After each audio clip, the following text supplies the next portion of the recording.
Hello, everybody. Welcome to Wholehearted Loving. I'm Stephanie. Hi, I'm Georgiana. Today, we are going to be talking about impact, the impact that people's words or behaviors might have on us in relationship versus their intention. So we're not talking about blame. We're talking about the effects on us and juxtaposing those with the intentions that presumably our loved ones have. But before we get into that, we are going to do a self-connection practice. All right.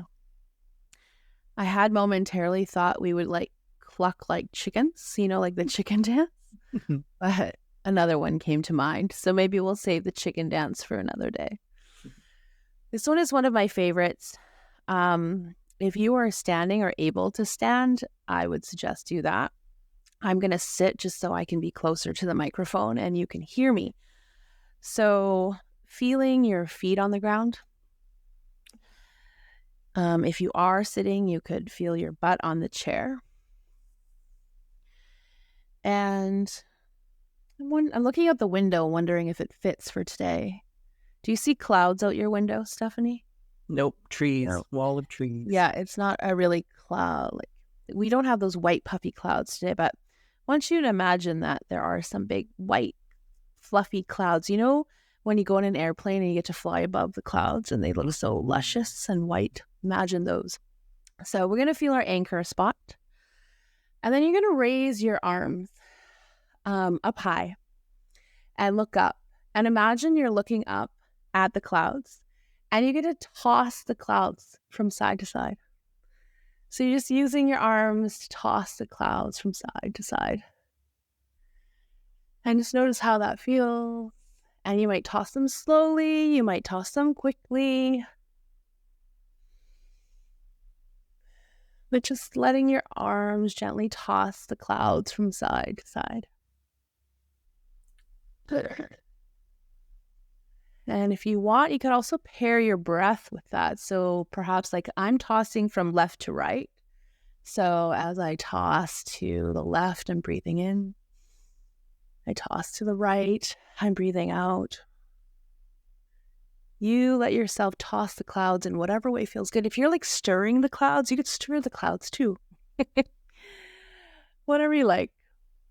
And then just let your arms rest wherever it feels good.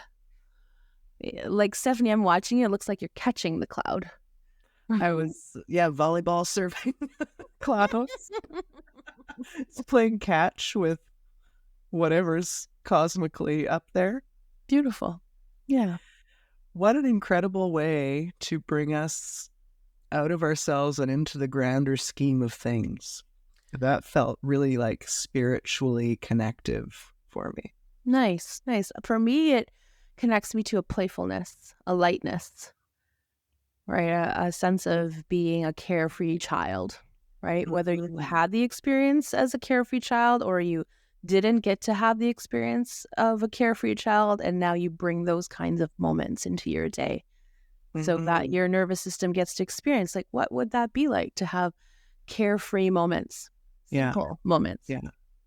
It's the feeling of being supported by the universe and whatever word you want to use, God, spirit, universe, cosmos, whatever it might be, you're interacting and playing in those spiritual realms, and it feels really supportive, cosmically supportive in a very childlike way. Mm-hmm.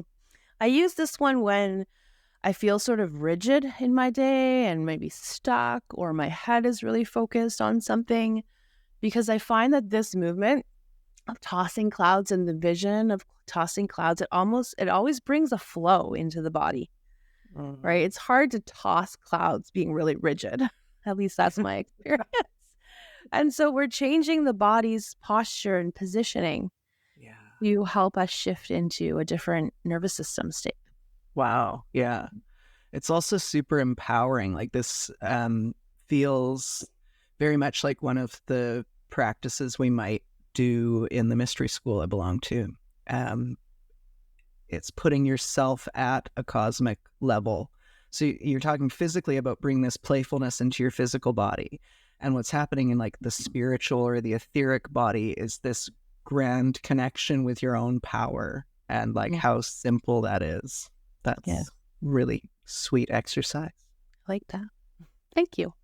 I like how we all can interpret something in so many different ways, and it can resonate in so many different ways. Mm-hmm. And it, it's so representative of us too, like when in our human design and everything, where you're in this very practical earthbound thing and I'm in this universalizing cosmic way of doing things. And that's exactly how we interpret this exercise too. I love this dynamic that we have because I honestly think it helps me and will help me in intimate partnership, because I get to see how differently you experience things and you interpret things, and things resonate differently. They mean something different to you. And for some reason, I think when we have more friends who we don't see everything the same way, I feel like it really it does so much good for our intimate relationships, because it helps me be able to see a partner from a place of wonder and curiosity, instead of what's wrong with you? Why don't you think like me? Why didn't you see it the way I see it? And that's what I love about our connection, is the ways that you experience things. Sometimes I'm like, what? But it helps me see, a plain and simple fact that we all experience based on, we're taking it in differently. We have a different experience that we carry along from our history. So we interpret things differently. We resonate differently. And it really helps me bring an open mind to partnership. Yeah. So totally. Thank you. Thank you. Yeah. And ditto.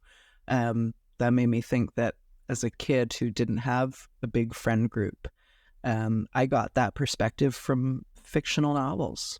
Understanding the way people are from books is also super helpful. Yeah. But I feel like we don't necessarily apply that to our lives. We might experience it and internalize it, but we don't necessarily put it out into our relationships moment to moment, which I think you're so excellently good at, and drawing all of our attention to that here. So thank you. Yeah, like I think it comes naturally for me, or it's well honed. I don't know, maybe a bit of both. Of when I notice something piques my interest, it helps me make sense of something. Maybe it's just like came from this place of wanting to make the most out of everything. I'm like, how could that be helpful in this other area of my life? Surely it can be helpful. Yeah. Yeah. I love that. And you're trying to make sense of life and relationships, and I'm trying to make sense of the intangible and existence. Mm-hmm. We cover the gamut. We do. We do. We give you 2 for 1 here when you listen to us. At least 2, maybe 75. So that's interesting, because we're talking about the impact that we're having on each other. And in a way, we're talking about our intentions as well. There's a lot to say about the impact that people's actions have had on us, which you could also call the impact that we have felt based on external factors, and the intention that people have. There's our tendency to, and sometimes our desire to blame. There are the many layers of motivations that we feel as human beings. Impact isn't just one simple thing. It's going to be a complexity of worldviews that we've internalized. And we're going to talk about this in 3 parts.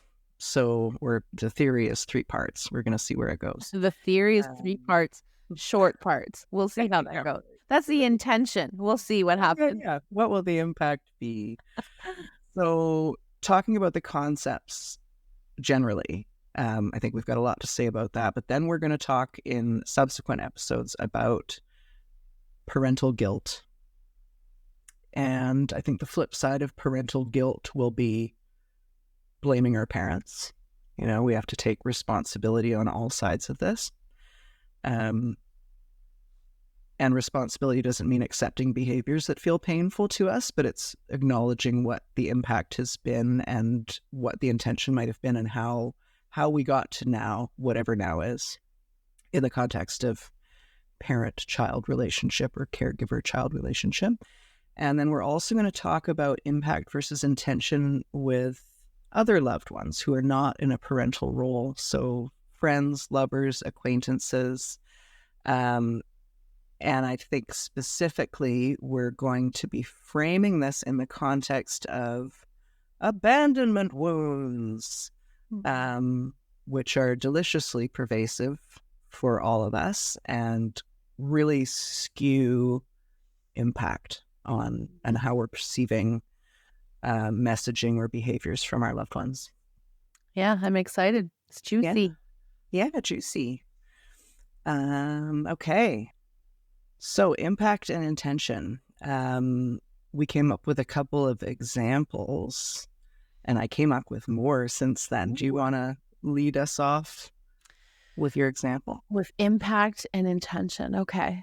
So I remember one time I was in the kitchen with my partner at the time, and we were annoyed with each other about something. I don't know if it was like a full-blown argument or just disagreeing on something, but we were annoyed with each other. And I was sitting down at the table and he was standing up. He's a big guy. And he was explaining, I guess, his point of view to me or something, and just using a lot of hand gestures, like gesturing and big and animated and like a deep, low voice and loud. It wasn't yelling, but it was definitely more stern than when we're sweet and loving to each other, when we're, conversing in a soft, gentle way. And I remember feeling so angry with him. Like I just wanted to scream at him. And I noticed it and I thought, I need a break. I need a break from this. I need to take myself out. I think I told him in some way, like, this is too much for me. I need to take a break. Which totally, on the topic of abandonment wounds, like that totally triggered his abandonment stuff. And then he would get upset. And anyways, we took time apart after that. And me being, I guess, maybe how I'm wired, I was like, I want to understand this. Like, what the heck just happened? Like, why did I get so pissed off with him? And is it a him thing? Is it a me thing? Like, what just happened here? And so I was sitting with it, thinking about it. And what I realized was I was hit a lot as a little girl. Not because my parents didn't love me, like just the way culturally we were raised, it was acceptable at the time. And what I realized is whenever my partner, he was using his animated gestures and he would raise his hand, it brought me back to having a parent raise their hand, either to hit me or the threat of you're going to get hit, you're going to get in trouble. And then I just felt a lot of compassion for myself. I probably cried. I felt really sad about it, I remember, because it was scary as a kid to be in that position. But I also felt relief because I'm like, oh, this makes a lot more sense now. Why I just got so immediately angry, so defensive. Like I was like snapping back and snarky and just not helpful.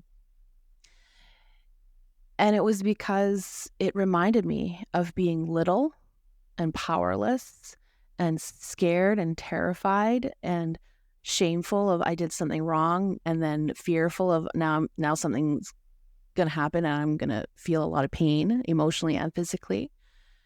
And so no wonder that argument where he's standing there taller than me, bigger than me, using a louder voice than usual, gesturing, would have sent me off and really triggered all the things in me. And I remember always feeling grateful when it made more sense to me. I was like, oh, that makes sense. Okay. And we would find a time to come back together. That's the thing. One thing I loved about our relationship is we would have conflict, but we were both very dedicated to let's come back together and try to understand what happened in there. Like, what got triggered for each of us? Like, how can we get to know ourselves and each other better through this moment that was really gross? And I think I probably said to him, you know, I have a sense of what happened for me there, why I freaked out and lost my mind. And are you open to hearing? And he was. And I shared that with him, and he completely softened. And he was so sweet and so tender. He's like, wow, I would never want to give you that feeling of you're in trouble, or like I'm more powerful than you and you better be careful and watch out and not piss me off.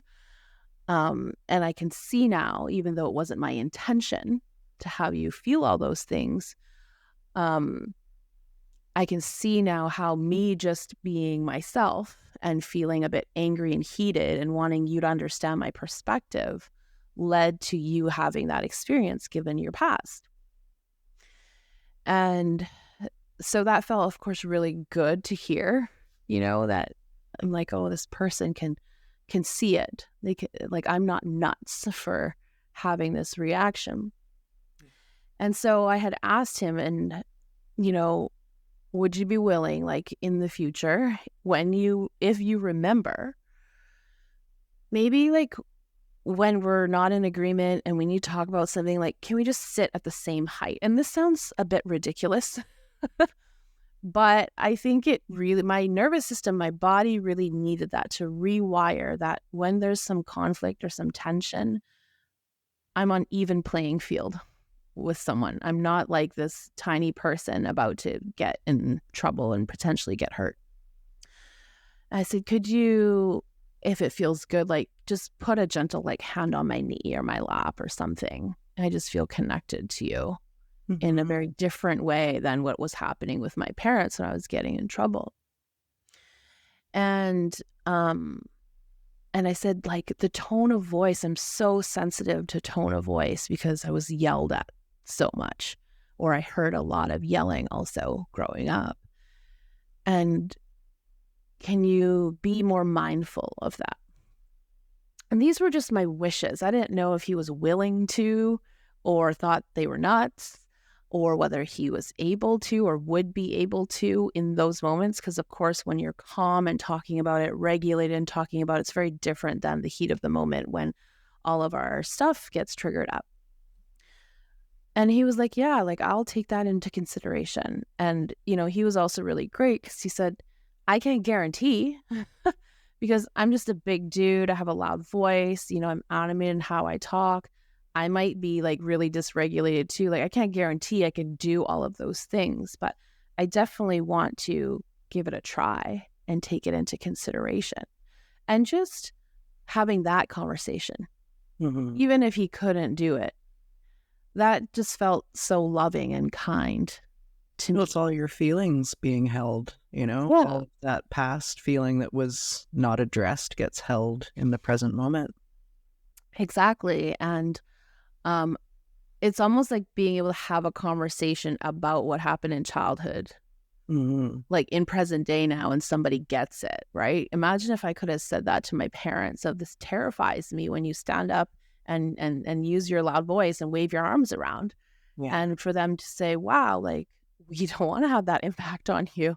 That wasn't, you know, our intention, but that wasn't happening. Anyways, you know, I love that him and I could have this conversation, and it really brought us closer because he could get into my world and get that I don't think that he's a jerk.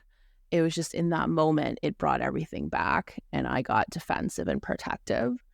And also that I could learn to see him for who he is.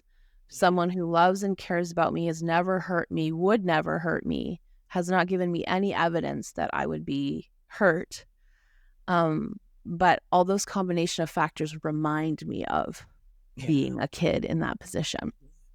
I want to talk about this word you're using, because I think it's really important for people. And it's a sentence that comes up a lot, is this thing that's happening for you in the present, what does it remind you of from the past?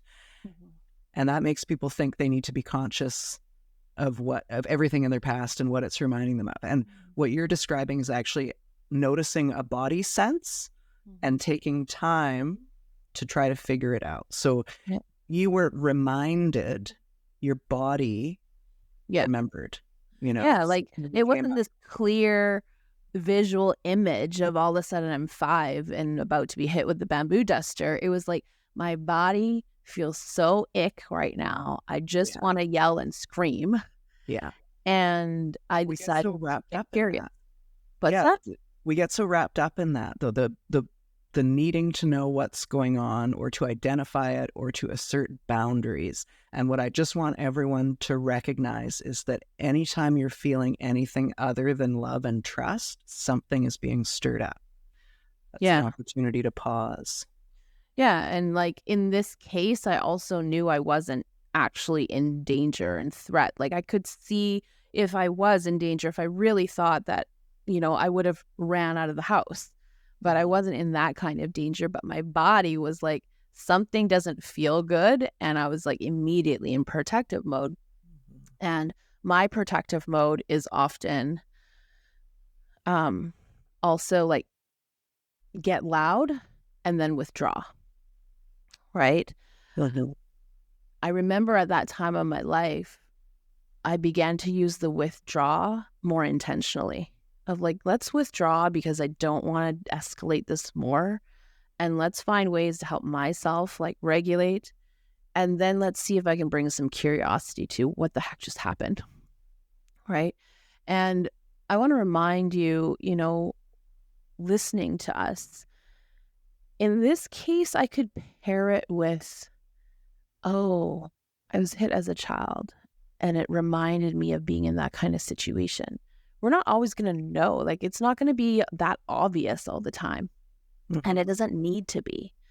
I think the main thing to know is something about that moment reminded me of something that was been hard for me before.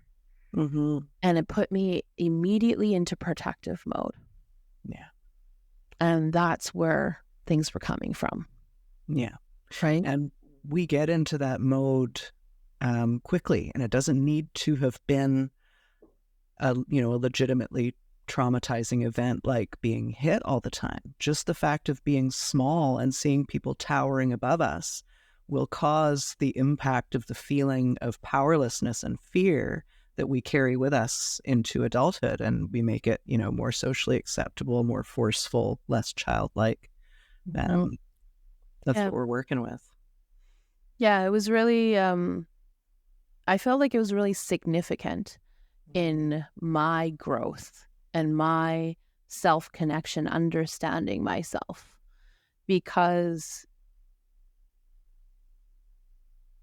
it's a new habit to not just blame someone else. Because I could have very easily, and in the moment I did, you're being loud, you're being aggressive, you're being such and such, which only made it worse because then he got defensive and was firing back. But to be able to step back and take care of my system, for him to step back, take care of his system, for us both to bring some curiosity to what's going on, and then come back and be able to share with each other what the impact of that exchange was on each of us was big. Yeah, totally. Well, and the fact of you being able to, at that time in your life, look around and notice that you're physically safe. For people who are more deeply entrenched in the experience that they're having, they might not have been able to notice that, and they might have felt physically threatened, even if they weren't literally being physically threatened. That might have been the feeling that came up. Right. So so important to interpret, right? Can I offer something for us to all practice based on what you just said? It's funny because I wanted to suggest to you, Steph, that we do an episode on this. And I think now we're going to touch on it anyways, which is to practice. And we can practice right now. Just feel your feet on the ground or your butt on the chair and notice your breath. And we're going to use this prompt, which is a cue of safety that I have right now is, right? So what that means is like a sign that you have right now that you can visually see or feel or sense that you are safe. You're physically safe right now. So if I look around, I feel the feet underneath, or the ground underneath my feet. There's no like person in my home right now. Like no one can harm me right now where I am. That's one of my cues of safety. What is yours? Or what is one of yours? Here is a drawing of a pineapple that my friend Andrea gave me. That's a feeling of comfort just in the room. I'm also alone. I feel like my world is built of items of safety and symbols of safety at this point. That's big, right? That's big. Yes. Yeah. Another cue of safety I have, and this is one that when I work with clients, we walk through together, because they do share. Like I have these moments where it's like extreme panic and everything tells me I'm in danger if I don't slow down and assess, right? So they're practicing slowing down to assess. So they might say, right now I'm alone and nobody can harm me. And then we go further. I'm like, okay, do you have your phone with you? Like, yeah. I'm like, is it charged, or do you have a charger? Yes. So it means that if you needed, you could call 911. Yes. Like, okay, that's another cue of safety. Yeah. Right. And I'll ask them, what about the doors and the windows? If you needed to get out, if there's some threat, could you get out? And they're like, yes, I could get out. And those sound very basic. But for someone who feels like, for me, if I would have felt like that at that argument at the kitchen table, if I would have forgotten to scan for those signs, it could have really escalated when it didn't have to. Yeah. Right. And the natural human propensity towards drama, I think, can get really activated here. And when we're faced with questions like, what could you do? If you were actually in danger, what would you do? And the answer is something like, I could phone the police. Mm-hmm. That really takes the power out of the drama, which I think, if you're hearing this and you're like me, you might find that irritating. You might be like, yeah, but of course I can phone the police, but what about all this other shit, And that's such an important thing to notice too, when we're revving ourselves up needlessly in these ways, and we are actually safe, but maybe we feel like we don't like something, or we want to complain about something, or make something or somebody different. If you're focusing on those things, that's a great cue to notice that, if you're actually in danger, you could phone the police. And how far away from doing that are you? What degree of problem are we actually dealing with in the present moment? What degree of problem are we actually dealing with in the present moment is such a great question to practice asking ourselves. Yeah. Right. And like, there may be times where it is an actual emergency situation. If you've been in any kind of like violent situations, abusive situations, like it can be a for real thing.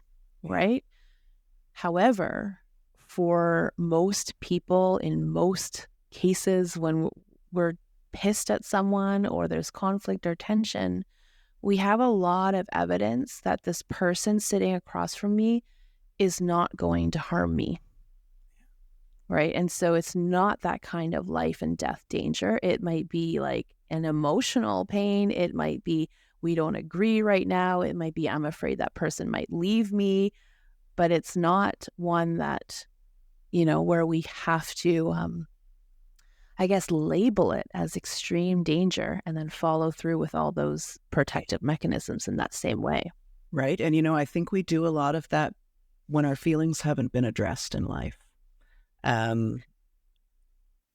We might want to make something grander, those feelings of unsafety and discomfort. We can give a lot more power to, I think, when we don't feel like our feelings are being addressed. Well, this is one thing that him and I had talked about too in the course of our relationship was, I think we both had this experience of our feelings were not tended to when we were young. And so I carried the belief that if I'm to be heard, I have to be loud. Yeah. I have to be mean. The only time, right? Yeah. Because if I try to be reasonable and polite and kind, I'm not going to get heard. And also, I remember, if I'm going to be heard, I have a small pocket of time and I've got to lay down every piece of information that could tear you down immediately and fire it at you, because I may not get another chance to speak. And that was my experience growing up. Right. So we chatted about that, and I remember the realization, and it's like a humbling moment when you realize, shit, I make everything, not everything, but I have a tendency to make things really big and loud and angry because I have a pattern and this belief that in order to be heard, it has to be that way. That's right. And I remember him telling me, he said, you can just tell me that didn't work for you and that didn't feel good. Yeah. And I was like, what do you mean? Yeah. Right. He's like, I want to know what doesn't feel good for you. And like, to the best of my ability, like, I want to work with you on that. Yeah. Like, you don't need to freak out at me for me to listen and for it to matter. And I was like, what? Yeah, right? Yeah. Yeah, it can just feel not good to you. It doesn't need to be that it's literally unsafe, you know? Mm-hmm. We don't need to get sick to be taken seriously. We don't need to be having the police on the line to be taken seriously. This relates back to the tossing of the clouds exercise for me, right? It's our own inner power and how big we feel in our universe, what we feel is worthy of being addressed, and how we see that reflected back to us, right? If we're accustomed to not being paid attention to in those ways, and we still feel like that's the only way, that's our worldview, I don't get paid attention to, we're going to be attracted to people who don't pay attention to us. Well, the trajectory for me was very interesting, because I remember when I tell you now about this old version of me that would get very reactive and make things into a big deal in order to get heard, part of me laughs because there was also a previous version of me who would say nothing. Mm-hmm. Who would just smile and be like, everything's fine. Yeah. Everything's fine because you obviously don't care how I feel or what I need. That's not what the evidence was, but that was what my old belief pattern was. Right. So that my needs don't matter. So just smile and nod and be agreeable. And shut down your entire nervous system operation. Totally. Shut it down. Yeah. And smile and sit pretty and agree to everything. And then obviously if I agree to everything, you'll be happy. And if you're happy, we'll be good and you'll stay. Yeah. So then when, in my next relationship, I actually met someone who wanted to understand and wanted to hear how I was feeling and what I was needing, and wanted to tend to me in that, in those ways. I was like, okay, but now it has to be loud, loud and mean. And it took me time to unlearn that and to learn and shift into this new belief that someone can care without me turning into this huge, dramatic, big, mean sounding thing. Yeah. Yeah. Beautiful. Pendulum swinging, learning. Good. Yeah. There's two bits in your story that I wanted to talk about. They're both kind of around the same thing. It's about sharing boundaries, making requests of people. Mm-hmm. So when you're talking about sharing your experience of the impact that his behavior in that moment had on you, there's a real difference between, making demands, making requests, and sharing of yourself with a person in a way that they understand and take on board, right? So when you're telling him about the experiences you had in the past, here's what happened now, and what it reminded me of was this. Mm-hmm. The goal of sharing ought not be to get the person to change their behavior, although that might be your aim. Yeah. The goal is that we're changing their understanding and their perspective. Their worldview, their view of you has changed in that moment. They understand new elements of it. So that's just inherently going to be changing the way they're interacting with you. It doesn't need to be, I need to remember every time that I talk that I have to be sitting down and I need to not use hand gestures. It's that their perspective has shifted in these subtle ways that will change the way that they're behaving. Yeah, I think, what I know shifted for him because we talked about it. He's like, there's more softness for you. Like there was already softness, but he's like, I hear you share that experience with me, and I like, how can you not just want to exude love to someone and like have them feel that their feelings matter and that you're not out to hurt them, right? So I think it creates a softening in us for people, and we see our common shared humanity when people are willing to share the impact in a way that's not blamey and judgy and telling someone how they should be. Yeah. Right? So he had nothing to defend. He didn't have to defend anything. He didn't have to defend his behaviors or himself. He just was listening to what that reminded me of. Yeah, you're sharing how that was for me.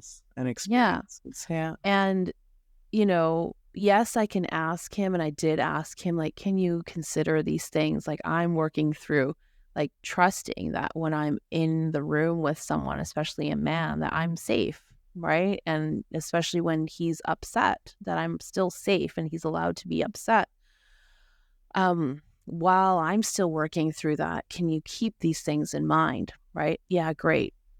That's one part. But the other part is, now that I have more clarity about myself and what can trigger me and bring me back to that kind of body experience, I remember like in following times where situations were similar, I could catch it earlier. Right? Because I knew that, those kinds of situations can have a tendency to rile me up and have me thinking I need to protect myself. So if we are now back in a situation where we're not in agreement about something, I could stand up if I wanted to. Or I could stay sitting and remind myself there's a height difference here, and also I'm safe. Yeah. Right? Or he's gesturing, and that is not my parents gesturing to threaten to hit me. This is just a man who loves me and cares about me, is feeling maybe a bit misunderstood right now, and is wanting me to understand him, and he's using his hands in his way of telling me whatever he's trying to tell me. And I could see that for what it is instead of what my body remembers that kind of experience to be, right? Yeah, for sure. Yeah. I also want to give some credence to the ways our bodies feel and what feels good to us. Because sometimes we're going to start to learn all these things about ourselves and realize that some people in our lives just don't feel good to us. And it might not be the best solution to ask them to change a whole bunch of behaviors, or they just might not be able to do that right now. So I want everyone to find a balance between taking ownership for themselves about how they feel, what they're making things mean, how they can be empowered in that moment to feel better, safer, healthier, more loving, or whatever. And so balance that with setting boundaries, setting a mutual understanding of each other, and also turning towards what feels good, like you're describing in that moment. I feel activated, something's coming up for me. I'm going to take a moment and I'm going to, go into the other room or whatever soothed your nervous system in that moment. It could also be that in that moment you discovered that people who make lots of gestures just don't feel the best to you. And maybe you want to be around people who use fewer gestures. All of these are reasonable.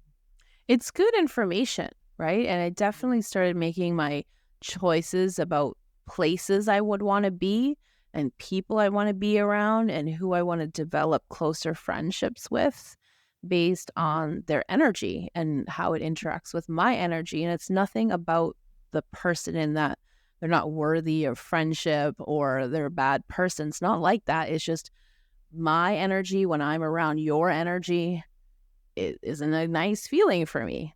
So, we can maybe see each other once a month when we run into each other, but I'm not going to try to create this friendship where we're seeing each other all the time. And I remember the first time that I noticed that happening with someone where I'm like, this is a perfectly kind person, right? I'm sure we have things in common we could talk about, but I remember every time I was in her energy, something felt off for me. I was like, my heart starts beating faster. I feel like I have to talk at that same pace, and I don't feel settled. And I just realized this is a person who's going to be in the periphery of my life because she's a kind person. I need to see her 3 times a week because our kids go to the same school, but it won't be someone that I'm going to try to be around all the time. Yeah. And it felt really good to honor that. And I remember other friends being close with this woman. And I was like, good for you. Yeah. Good for you that feels like a fit, but it doesn't feel like it for me. And I would have never given myself permission to make that choice in the past. I would have been like, well, they're a nice person and they're inviting me to do something and they're really kind. And I would never take into the account how it felt for me in my body. Yeah. This is the piece of us all playing our own roles in the symphony and of finding our own tribe. And this is why we want to get you guys into your bodies so that you can feel what actually feels good, If you want to take a simple comparison that might be easy to remember, I like chocolate more than vanilla. I will have chocolate in my home. I will also have a bit of vanilla for baking. If there's a choice between chocolate and vanilla cake, I will never choose the vanilla. Maybe I will eat the vanilla. Yeah. And all of this is perfectly reasonable. I'm not saying vanilla is bad. There's an application for it. Sometimes I would even want a piece of vanilla cake. And I'm open to also all of that changing in the future, but it's not personal. It's what feels good in your mouth, what feels good in your energy, in your ears. All of these things are such a subjective balance. They're a culmination of all of our life experiences and our body's responses to that. And that's true for every individual. So doing what feels good is okay. Yeah, it's very freeing. Yeah. I feel like the world would be a better place if people felt that it was okay to choose what feels best for them without having to harm anybody else. Yeah. And that's, also is a good kind of wrap up for impact and intention. The impact that other people have on our bodies has nothing to do with the intention, the intention of existence being loving humans to each other. We're going to mess that up sometimes. We're not going to be able to create that impact in people's bodies because we can't control how people receive us or our energies. And I think we need to take responsibility for that on both sides of the equation. And I just find it actually sort of excites me because it's not a black and white thing, right? Of course, I could be intentional and aware about what energy I'm bringing, and I might tweak that sometimes, but also I want to find that balance of not pretzeling myself to be someone who I'm not. So I feel like it's nuanced, but it's important to give ourselves permission to discover what feels good for you. Yeah. So that you could put that in a nutshell and saying what feels good for you is what impact is this thing having on you, or this language or person or energy. What's the impact? Yeah. When we run groups, I find that this is a prompt that I love when we walk people through this prompt of the impact on me was, right? When we have people sharing their experiences and we will ask that person if they're open to hearing from other members of the group. We always preface that with, this is not time for advice. This is not time for instructions. This is a time to practice sharing. How did that person share impact you? Yeah. Right? How did you feel hearing it? Were you inspired by something? Were you triggered by something? Did it remind you of something? And people really notice what a difference it makes in their life to start practicing noticing how things impact them, and not just noticing it, but verbalizing it. Yeah. Right? And how diverse that impact can be, right? This takes us right back to the beginning of the episode, learning from groups of people, learning from all your friends' perspectives or from fictional books or whatever, sharing. That's wonderful. Oh. We have to wrap it up. It's already been 47 minutes. I want Short is relative. Yeah, short is. I want to share my impact and intention story, but I think we can slot that into the friend segment. Okay. I would like us to take just a moment now to talk about the program that we're going to be running. Oh, in exciting. the fall. It is doing this work together. It is simple practices that help regulate your nervous system throughout the day. We're going to have more details on it, but we wanted to put the bug in your ear that we are going to be forming a group again. And I know some people will be excited about that. Is there anything you want to talk about in regards to that, G? Just how excited I am. It's my passion. I really want to get these tools into as many hands as possible, because I believe it's those simple moments when you can create peace in little moments throughout your day. That's what changes your life. And that's what changes the lives of people around you, because we're all that much more regulated. We're all that much more able to think with a clearer mind. Right. And so I'm happy. I'm happy that we get to share this with people. Yeah, me too. Yeah. And it's going to be free for teachers, which feels so very good. Helping teachers regulate themselves, understanding dysregulation among their students, and bringing these tools into classrooms feels really important.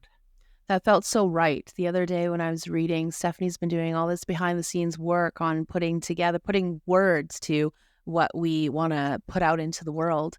And I read the line that says, "This will be free for all teachers." And honestly, I teared up, because that felt so right. Yeah. And so teachers, we got you. Yeah. And it's also going to be low cost and low barrier for everybody. Yes. Truly, this is the work that changes the world. I can't describe yet, and I should figure this out in the background, how my life has changed completely as a result of all of this stuff. We should both make lists. Yeah, life-changing stuff. So, okay. Have you got a closing practice? Yeah, we're going to chicken dance. Chicken dance. Perfect. I don't have the music for it, though, but I remember.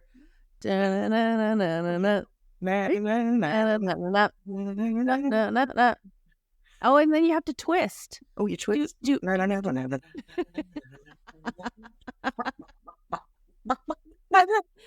So, we are closing today's practice by chicken dancing. And maybe it reminds you. What does this remind you of? Certainly, this reminds everyone of something in their past. I definitely feel childlike. I'm also on a footstool that bounces when I do things of this nature. So I'm getting a bouncing effect as well. I feel like I'm 5 and somewhere happy. 5 and happy, not just That's not even happy. So the impact is some playfulness, some joyousness. Yeah. Amazing. Great. What was your intention? My intention was like to follow my body's impulse. Great. And that was it. And it brought us joy. Right. Hallelujah. Oh my gosh. Amazing. Well, I can't stop. I don't have to stop. Oh, thank you. This is wonderful. This is priming the body for joy. Our program is called Priming the Body for Peace. This sort of thing, you just set an intention to follow your body's impulse and see where it brought you. And I would posit that your body is a connected and peaceful body. And when you're following those physical impulses, it'll generally take you somewhere beautiful. There's room for joy now because I know how to create peace and enjoy peace. Like my body was certainly not primed for peace for decades. It knew stress and overwhelm, but I didn't realize I was stressed and overwhelmed. I used to like march around proudly being like, I don't feel stressed. I never get stressed. I don't worry about anything. Yeah. Until I actually learned how to be in my body, and we'll share more about what that actually means, but until I learned how to be okay with some stillness and quiet in my body. And I was like, oh, this is what peace and calm and rest feels like. Right. So you mean I've been stressed out my whole life? Yeah. Oh, okay. Primed for misery, primed for something, primed for chaos, primed for discord. Primed for overwhelm. I think my life, like overwhelm was definitely, a big one. Yeah. I read a definition of stress yesterday that blew my mind. Stress is anything that your body needs to adjust to. Holy crap. Holy crap. Anyway, I could talk about that forever. Instead, we're going to sign off and come back real soon. Anything else you want to say before we sign off? That's it. Keep chicken dancing if it brings you joy. Yes. Okay. Can we do an episode where you do your impressions or some of your impressions? I have a number of them. I know. My SNL reel. Andrea calls it. Okay. All right. Great. Thank you guys. So please do like, follow, and subscribe, and give us a 5-star rating. That's incredibly helpful for us on Spotify or Apple. That's the way to get this word out the best. And if anything we've said here today has been helpful for you, please share it with somebody that you care about. And we'll see you next time. Thank you. Bye-bye. Bye.